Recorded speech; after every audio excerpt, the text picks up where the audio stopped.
Have you ever stopped to think, what if our greatest ambitions, our most deeply held drives, are actually just a distraction? Today, we're diving into a really stark and challenging philosophy, and it all starts with a story, a parable, about a soothsayer and an ambitious young man standing at the very edge of the world. And trust me, it's a story designed to turn everything you think you know about success completely upside down.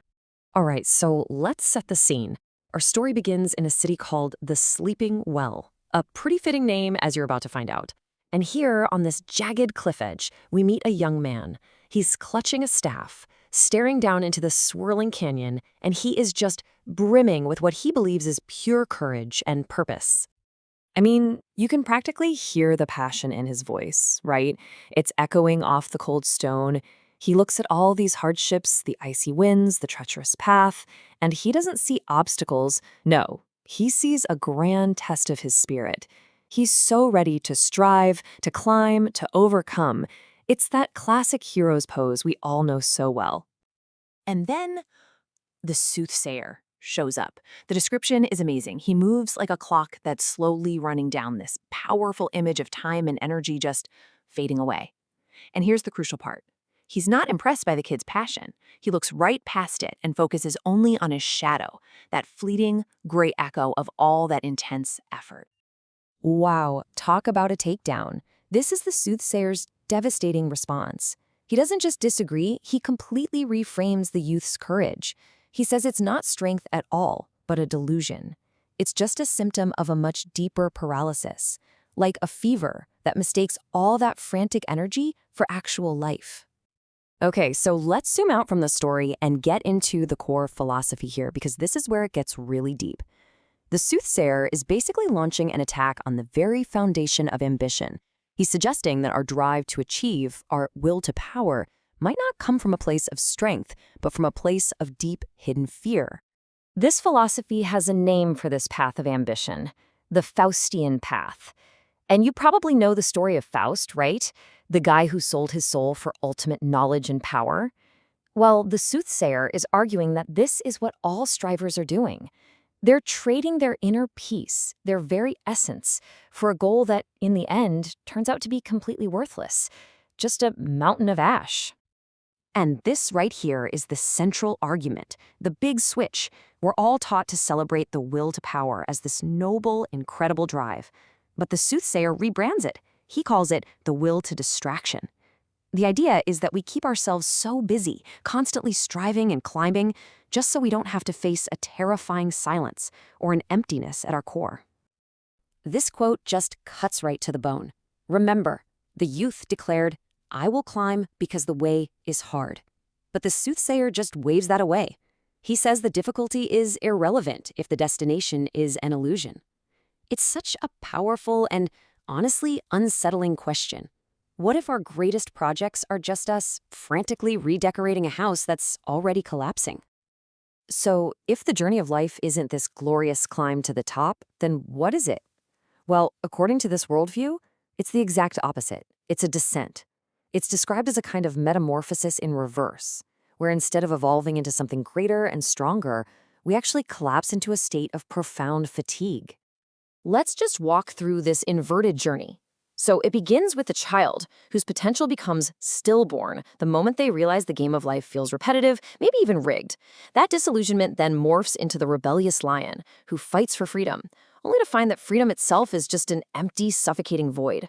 And that leads to the final stage, the broken camel, who shed all those noble burdens for society and now carries only the simple, crushing weight of its own tiredness. And this is where that descent ends, with a figure called the last man.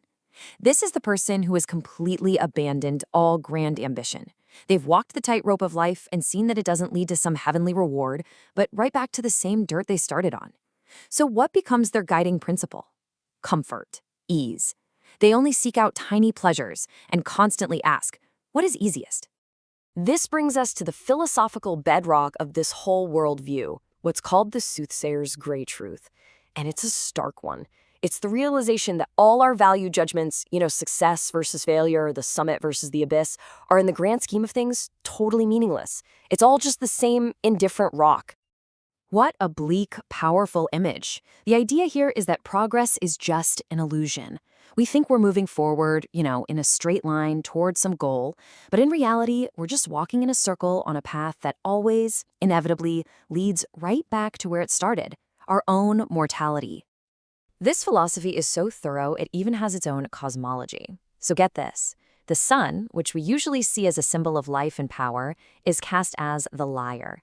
Its burning, frantic energy represents that feverish delusion of ambition.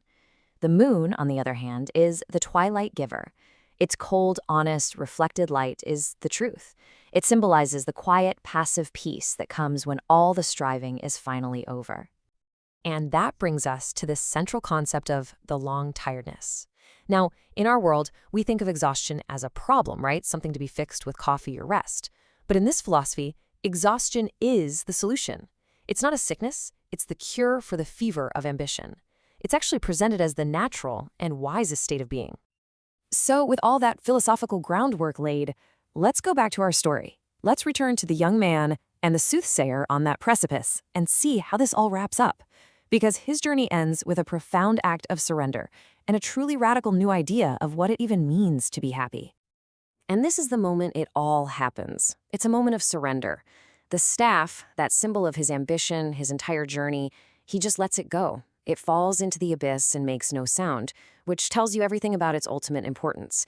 And he doesn't fall. He just sits down, his shoulders slumping, until he almost becomes part of the indifferent mountain itself.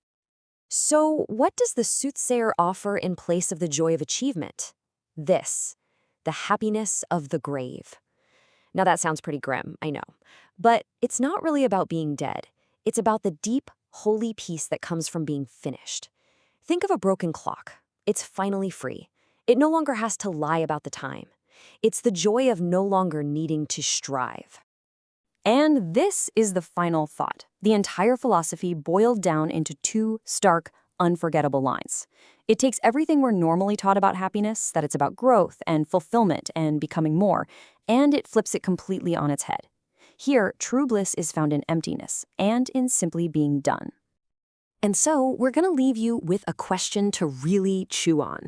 We almost always define courage as the will to face a challenge, to strive for that peak no matter what. But this entire philosophy forces us to consider a completely different kind of bravery, the courage to see the summit as a mirage and find the strength to simply sit still. So what is true courage when faced with the long tiredness?